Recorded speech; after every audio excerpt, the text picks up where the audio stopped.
ये कहानी मुझे मेरी माँ ने सुनाई थी। मेरी माँ एक छोटे से शहर से संबंध रखती है और ऐसा माना जाता है कि उस गांव में कुछ बुरी शक्तियां भी वास करती है। जी हाँ दोस्तों, ऐसी ही एक घटना मेरे नाना जी के साथ हुआ। वह चुड़ैल थी, खुले बालों और सफ़ेद भयानक चेहरे वाली चुड़ैल।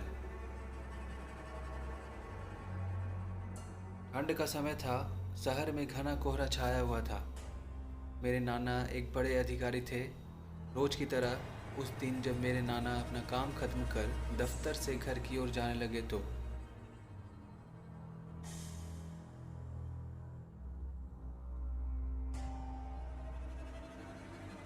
रोज की तरह उस दिन जब मेरे नाना अपना काम खत्म कर दफ्तर से घर की ओर जाने लगे तो रास्ते में पड़ने वाला बाजार से वह कुछ सामान लेने के लिए रुके। उनके बाकी साथी आगे चले गए और वो पीछे छूट गए थे।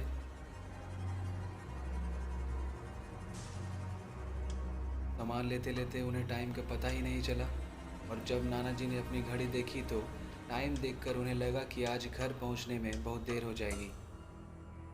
उन्होंने सोचा, जंगल के रास्ते अगर जाऊं तो जल्दी पहुंच जाऊंगा।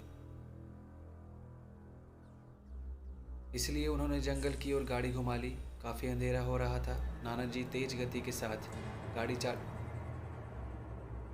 चला रहे थे, लेकिन उनकी गाड़ी के सामने एक औरत आ गई। उन्हें झटके से ब्रेक मारनी पड़ी। जो औरत गाड़ी के सामने आई थी वह तेज तेज रो रही थी। नाना जी को लगा कि वह जरूर किसी मजदूर की पत्नी होगी।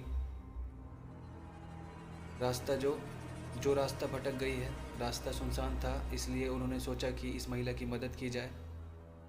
उन्होंने उस औरत से पूछा कि वह वहाँ अकेले क्या कर रही है।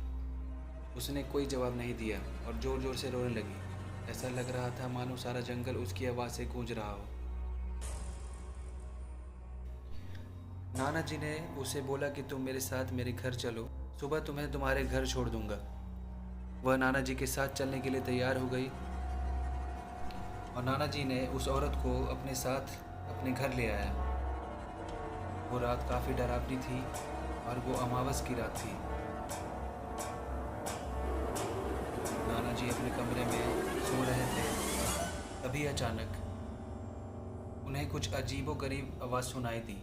नाना जी उठकर किचन की तरफ गए।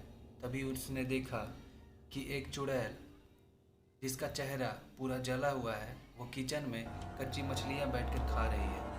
नाना जी तुरंत वो घर छोड़कर वहाँ से भाग गए। कहा जाता है कि वो रात में चुड़ैल को घर ले आए थे। अगर कहानी पसंद आई तो चैनल को सब्सक्राइब करना ना भूलें।